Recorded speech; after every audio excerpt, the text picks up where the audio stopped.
নেয়ামতের শুকরিয়া আদায় না করো তাহলে তোমাদের জন্য কঠিন শাস্তি আছে। আল্লাহর শাস্তি, আল্লাহ যে শাস্তি মানুষের জন্য সৃষ্টি করছেন ওই শাস্তি এটা মানুষের দেমাগে আকলে এটা ধরবে না। আল্লাহ পরকালে মানুষের জন্য যে নেয়ামত রেখেছেন ওই নেয়ামত যে কত প্রকার কি কি, এটা সে কি মজা, এটা চিন্তা কোনো মানুষের ব্রেনে ধরবে না।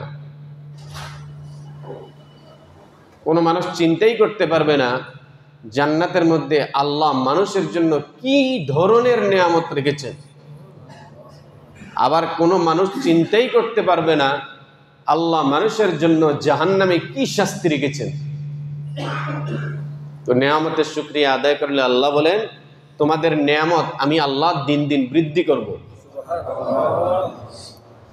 আর নাশুকরিয়া করলে আল্লাহ বলেন ইন্না আযাবি লাশাদীদ, কঠিন আযাব তোমাদের জন্য প্রস্তুত করে রেখেছি। এই জন্য আমরা মুসলমান, আমরা আমার নবীর কথাকে, আমার আল্লাহর কথাকে আমরা পরিপূর্ণভাবে বিশ্বাস করি। রাসূলুল্লাহ আল্লাহর কথাকে তো আমরা বিশ্বাস করি, এটা কোনো মানুষের কথা নয়। আল্লাহর কালাম, এটা আল্লাহর কথা। কোরআনুল কারীম হলো আল্লাহর কথা, এটা কোনো মানব রচিত কিতাব নয়। আবার রাসূল সাল্লাল্লাহু আলাইহি ওয়াসাল্লাম যে কথাগুলো আমাদের জন্য বলে গিয়েছেন সেগুলোকে আমরা হাদিস শরীফ বলি, এগুলাকেও আমরা বিশ্বাস করি। কিরকম বিশ্বাস করি? এর মধ্যে আমাদের কোনো রকমের কোনো সন্দেহ নেই। যেরকম রাসূলুল্লাহ বলছেন যে আমি মেরাজে গিয়েছি, এক রাত্রিতে আমি প্রথম আসমান, দ্বিতীয় আসমান, এরকম সপ্তম আসমান পাড়ি দিয়ে আমি জান্নাত ভ্রমণ করেছি। যাওয়ার সময় আমি জাহান্নাম দেখেছি। তারপর সুবহে সাদিকের আগেই আমি আবার বাইতুল্লাহতে পৌঁছেছি। আমরা বিশ্বাস করি কি করি না?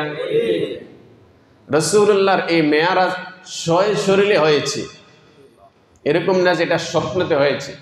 স্বপ্নেও হতে পারে, কিন্তু ওই ঘটনা যেটা এটা সশরীরে হয়েছে। স্বপ্ন মানুষ কত কিছুই তো দেখে, যদিও নবী রাসূলগণের স্বপ্নও সত্য, কিন্তু স্বপ্নে প্রথম আসমান, দ্বিতীয় আসমান, তৃতীয় আসমান ভ্রমণ করা এটা অসম্ভব কিছু না, এটা কঠিন কিছুও না। আমরা স্বপ্নে মাঝে মধ্যে উঠতে থাকি না? উঠতে থাকি, আকাশে চলে যাই, ঘুম থেকে উঠে দেখি কিছুই নেই। কিন্তু বাস্তবে যাওয়া বহুত কঠিন। আজ পর্যন্ত এবং কিয়ামত পর্যন্ত কোনো মানুষ প্রথম আসমানেই পৌঁছতে পারবে না। কারণ জমিন থেকে প্রথম আসমানের দূরত্ব হলো 500 বছরের রাস্তা। কত বছরের? 500 বছরের রাস্তা। তারপরেও সেই বাহন কিন্তু ঘোড়া না, প্রাডু গাড়ি নয়, বরঞ্চ বোরাকের মতো স্পিরিট, বিদ্যুতের গতি সম্পন্ন বাহন যদি কোনো মানুষ কোনোদিন সৃষ্টিকর বানাইতে পারে তাহলে সেই বাহন ব্যবহার করে প্রথম আসমান পর্যন্ত পৌঁছতে মানুষের 500 বছরের সময় লাগবে। সুতরাং কোনো মানুষের পক্ষে প্রথম আসমান পাড়ি দিয়া উপরে যাওয়া সম্ভব। দ্বিতীয় কথা হলো, কোনো মানুষ যদিও এরকম কোনো বাহন যদি বানাইতেও পারে যেটা 500 বছর পর্যন্ত লাগাতার চলতে থাকবে, সে দুনিয়াতে থাকবে না, কিন্তু বাহন চলতেছে, তারপরেও প্রথম আসমান পাড়ি দিয়া উপরে যেতে পারবে না। কারণ আসমানের গেট আছে। আসমানের কি আছে? গেট আছে। সেই গেটের মধ্যে দারোয়ান আছে। সেই দারোয়ান হলেন আল্লাহর তরফ থেকে মনোনীত ফেরেশতা। ওই ফেরেশতাকে ওকে ওই বাহন প্রবেশ করতে দিবে না। রাসূল সাল্লাল্লাহু আলাইহি ওয়াসাল্লাম যখন জিবরাইল আলাইহিস সালাম এর সাথে আসমানে যেতেছিলেন, যাওয়ার পর প্রথম আসমানের যে হাজেব দারোয়ান তিনি জিজ্ঞাসা করছিলেন আপনার সাথে কি? তিনার কি উপরে যাওয়ার অনুমতি আছে?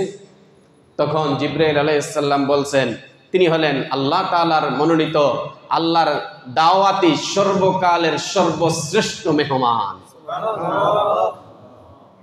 তো সেই ফেরেশতার অনুমতি নিয়েই উপরে উঠতে হয়। আল্লাহর ফেরেশতার চোখ পাকি দেওয়া, আল্লাহর ফেরেশতাকে পরাজিত করে উপরে ওঠা, এটা কোনো মানুষের পক্ষেই সম্ভব নয়। তো আমরা যারা মুসলমান, আমরা যারা ইমানদার, আমরা আল্লাহ তাআলার সব কথাকেই বিশ্বাস করি, রাসূলুল্লাহর সব কথাকেই বিশ্বাস করি।